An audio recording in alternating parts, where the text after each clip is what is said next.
पारोळा केंद्र शिक्षण परिषदेत साने गुरुजी धडपडणारा आदर्श विद्यार्थी उपक्रमाची सुरुवात. राज्य शिक्षक नवंतराव साळुंखे यांचा अभिनव उपक्रम. शेवगे तालुका पारोळा जिल्हा शिक्षण विभागात दरमहा प्रत्येक केंद्र समूहातील शाळांची शिक्षण परिषद आयोजित केली जाते. या परिषदेत शाळा विकास व विद्यार्थी गुणवत्ता वाढीबाबत नवनवीन विषय, कल्पना, उपक्रम, शिक्षकांचे अनुभव, विचारांचे आदानप्रदान अशा गोष्टींना महत्त्व दिले जाते. याचाच एक भाग म्हणून आज पारोळा केंद्र समूहाची शिक्षण परिषद उच्च प्राथ शाळा शेवगे तालुका येथे आयोजित करण्यात आली होती.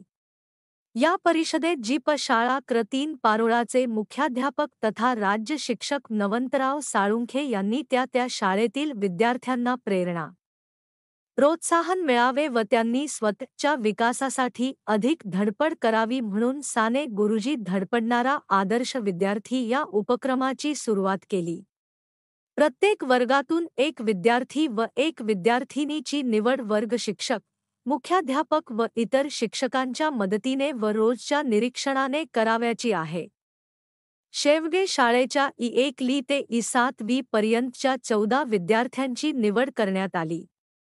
सर्व विद्यार्थ्यांना साळुंखे यांनी चित्रकला छंद व लेखन साहित्य मान्यवरांच्या हस्ते भेट देऊन त्यांचा सन्मान केला. तसेच परिषदेत सहभागी इतर 11 विद्यार्थ्यांनाही लेखन साहित्य बक्षीस दिले. विद्यार्थ्यांना या उपक्रमातून खूपच आनंद मिळाला. या परिषदेच्या अध्यक्षपदी केंद्र प्रमुख प्रदीप राजपूत होते.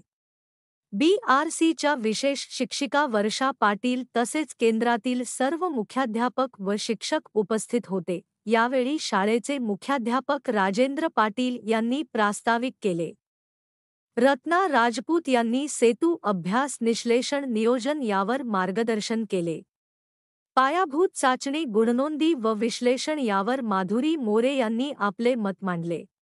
पदवीधर शिक्षक मधुकर पाटील यांनी लिहिते होऊ या बाबत आपले अनुभव कथन केले.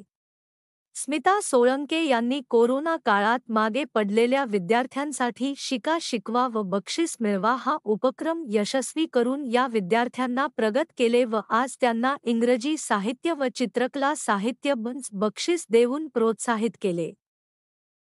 वर्षा पाटील यांनी वंचितांचे शिक्षण यावर अभ्यासपूर्ण विवेचन केले. केंद्र प्रमुख प्रदीप राजपूत यांनी सेतू अभ्यास, पायाभूत चाचणी, आधार कार्ड व प्रशासकीय मार्गदर्शन केले.